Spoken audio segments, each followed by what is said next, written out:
Hello and welcome once again everyone.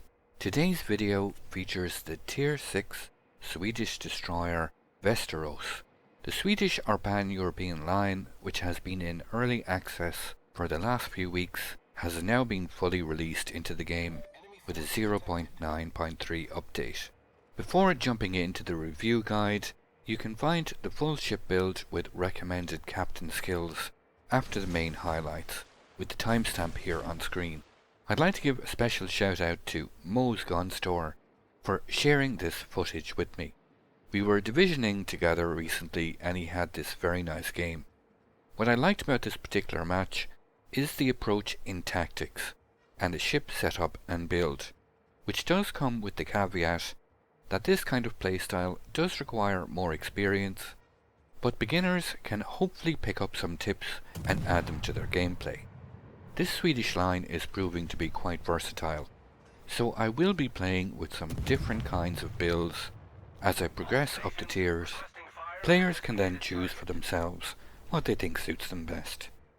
Our captain has started off this engagement by pushing forward aggressively, using his RPF or radiolocation indicator to put torpedoes into the projected path of the closest moving targets, which at the start of games are invariably destroyers. Västerås, having such fast reloading torpedo tubes, can put 6 torps in the water every single minute, and using RPF like this means you don't have to wait for targets to become spotted before launching your spreads. It takes a bit of practice learning how far to torp ahead depending on your torp speed, but it's an incredibly strong weapon to add to your arsenal. Västerås comes with an increased torp range of 10 kilometers and a torpedo speed of 68 knots, which makes RPF torping like this even more viable, as you can even catch cruisers off guard who are advancing in the second line behind the destroyers. Even if you don't initially land hits, it can have an incredibly disruptive effect on the advancing ships, forcing them to maneuver, at times panic, turning and exposing broadsides just as they get spotted, leaving them vulnerable, allowing you and your teammates to press home the attack and take advantage of any mispositional play. Our captain has already put his guns to work, securing the first blood and helping remove both enemy destroyers from this flank. Västerås gets 3x2 120mm turrets and increased range of 9.9 kilometers compared to the 212 turret system of the Visby, so it's a very nice DPM and range increase, while the shell ballistics and damage values remain the same. So after getting used to aiming with the Visby, you will make the transition to Västerås quite seamlessly, and you will benefit from these gun buffs immediately. With the removal of the enemy DDs, our captain can start making use of the grey torpedoes on the Västerås. Torpedo armament consists once again of 2x3 launchers, both centrally mounted for use on either side. The torp speed remains the same at 68 knots, but the range is increased to 10 kilometers from the 8 kilometer torps of the Visby. Not only is the range increased, but the torps of the Västerås do over 20% more damage than Visby, while maintaining that very fast sub 1 minute reload speed. 10 kilometer torpedo range at tier 6 feels incredibly powerful once you consider that quite a few tier 10 destroyers have the exact same range. Sure, they might have more damage, but put that fact aside. With a concealment range of 6.2 kilometers with a full stealth build, that gives you, the player, a large window of 3.8 kilometers in which to make attack runs, while never being detected by your designated target. One's ability to keep range while still dealing damage is very nice for a destroyer. Here our captain makes use of the narrow spread pattern, which is unique to the pan-European line. This makes Västerås much easier to play, especially when you get up-tiered to tier 7 and 8 matchmaking, and start encountering radar threats like Belfast and Cleveland, for example. Being able to strike out at long range allows you to vary your tactics and positional play depending on the opponent, so this is possibly one of the defining strengths of the Västerås. That narrow spread appears to be exactly on target. All three do indeed hit and the New York goes down. Another advantage of being able to play a little deeper is when faced up against enemy aircraft, or in this case when an enemy ship charges forward unexpectedly. It just reduces your overall risk of overextending and getting isolated. Västerås possesses great speed and maneuverability, having a base speed of 39 knots with a very tight turning circle of only 550 meters and a rudder shift time of 3.5 seconds, allows you to maneuver and retreat quickly into AA bubbles of friendly ships to help against air assault when necessary, as Västerås has yet to reach the very strong AA levels of higher tiers in the pan-European line, so you should try and avoid getting caught alone by a carrier. This game is still quite finely balanced. The carrier, now denied of cruiser defence, is vulnerable, so our captain decides to rush forward, taking on the enemy Wyoming in the process. Despite Västerås having 2 of its 3 turrets at the rear, the forward firing angles are really quite good, allowing one to bring all guns to bear on target without showing too much broadside. This added flexibility of being able to use all your guns in both offensive and defensive stances makes Västerås quite a bit of fun to play, able to deal with the many different scenarios you will encounter in random battles.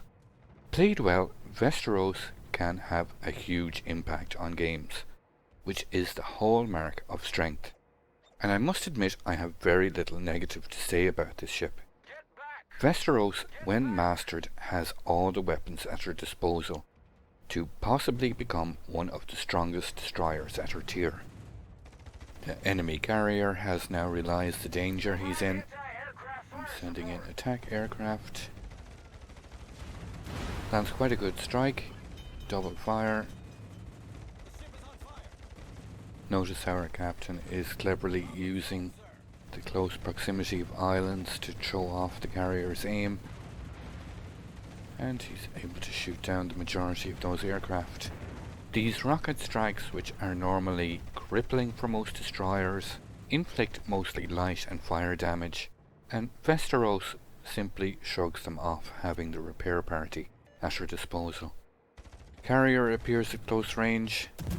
Captain opens fire and launches narrow spread on his target. The CV would seem to be speeding up. Captain is just holding on to his second spread of torpedoes. Lands 1 torp, no flood. He's just going to hold until he gets a better angle. I get devastated on the far side of the map. Captain launches again, narrow spread. Switches to armor piercing.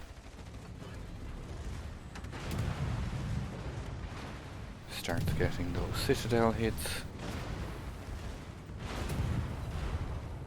5, 6, 7.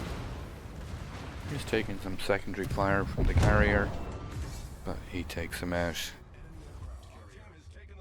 Torpedoes are once again off cooldown. Launches his first set. That enemy battleship is reversing. With the removal of the enemy carrier, the result is no longer in doubt.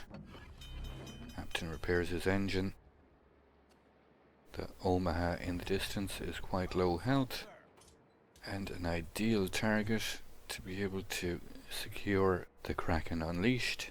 Our captain is quite low health at this point. This particular build only has 3 repair parties.